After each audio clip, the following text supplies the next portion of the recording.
Hello friends, आज আমি বানাচ্ছি খুব সিম্পল ভাবে খুব সাধারণ ভাবে ফ্রাইড রাইস নিরামিষ।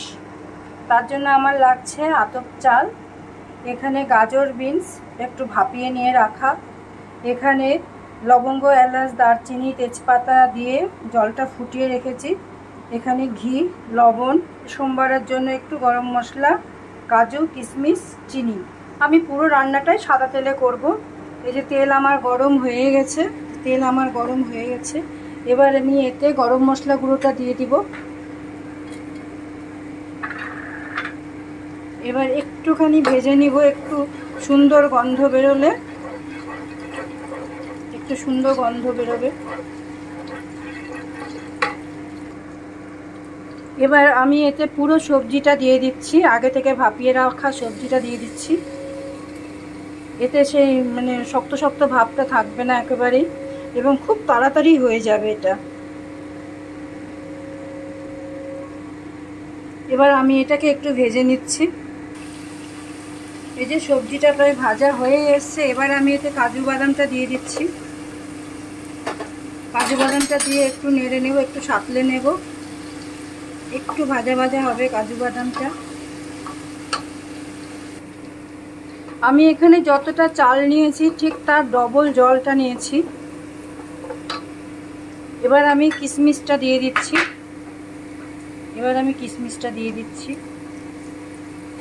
দিয়ে একটুখানি ভেজে নেব। সবজি কাজু কিশমিশ সবই প্রায় ভাজা হয়ে গেছে। এবার আমি চালটা দিয়ে দিচ্ছি, আগে থেকে ধুয়ে জল ঝরিয়ে রাখা চালটা আছে। এবার আমি 5 মিনিট এটা দিয়ে ভেজে নেব। আমি এই পর্যায়ে কোনো ঢাকনা দিচ্ছি না। দেখুন কালারটা কত সুন্দর আসছে। এভাবে করলে আপনারা দেখতেই পাবেন খুব তাড়াতাড়ি এবং খুব ইজি ওয়েতে এটা হয়ে যাবে, খুব সহজেই হয়ে যাবে এটা। কোনো অতিথি বাড়িতে এলে খুব তাড়াতাড়ি যদি চটজলদি করতে হয়, খুব তাড়াতাড়ি হয়ে যাবে। আমার সব কিছু ভাজা প্রায় কমপ্লিট হয়ে এসেছে। এরপর আমি জল দিয়ে দেবো। দেখুন কালারটা এত সুন্দর এসেছে, জাস্ট দারুণই লাগছে দেখতে। দেখুন চালটা পুরোপুরি ভাজা হয়ে গেছে। এই পর্যায়ে আমি এখানে জল দিয়ে দিচ্ছি, যা চাল তার ঠিক ডবল জল দিতে হবে।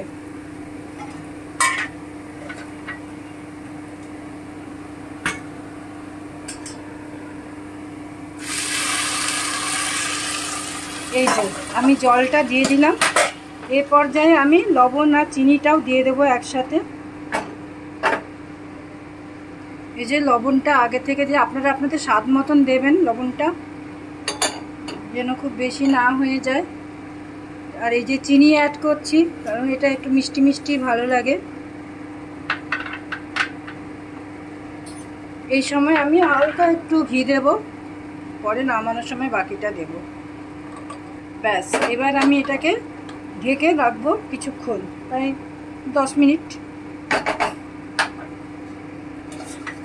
এই যে ঢেকে আঁচটা কমিয়ে দিলাম। এবার আমি একটু ঢাকনাটা খুলে দেখে নিচ্ছি কীরকম অবস্থা।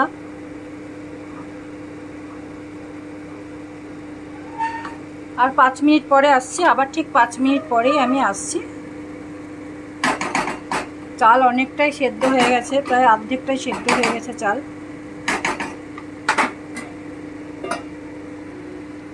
আঁচটা একদম মাঝারিতে রাখবো, একদম কমিয়েও দিব না বাড়িয়েও দেব না, মাঝামাঝিতে রাখবো।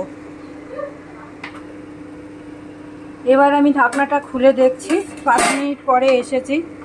হ্যাঁ, জল প্রায় অনেকটাই শুকিয়ে এসেছে এবং সাথে সাথে চালটাও সেদ্ধ হয়ে গেছে। দেখুন চালটাও সেদ্ধ হয়ে গেছে। আর 5 মিনিট আমি একদম কম আঁচে বসিয়ে রাখবো ঢাকা দিয়ে। একটা চালও ভাঙবে না, কিন্তু সুসিদ্ধ হবে। এই যে সেদ্ধ হয়ে গেছে দেখুন। ঢাকিয়ে রাখলাম, 5 মিনিট পরে আসছি। ব্যাস 5 মিনিট পরে আমি ফিরে এলাম। এবার দেখি কীরকম অবস্থা। এই দেখুন পুরো জল শুকিয়ে এটা একেবারে হয়ে গেছে, একদম ঝরঝরা, একটা চাল আর একটা চালের সাথে লেগে নেই, এত সুন্দর হয়েছে দেখুন।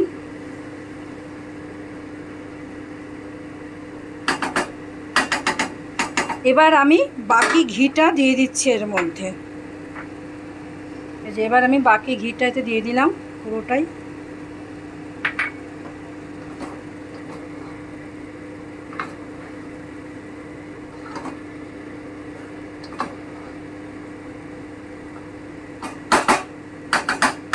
এবার আমি একটুক্ষণ ঢাকা দিয়ে গ্যাসটা অফ করে দিলাম। এই যে তৈরি আমার 10 মিনিটে fried rice. Thank you for watching my channel.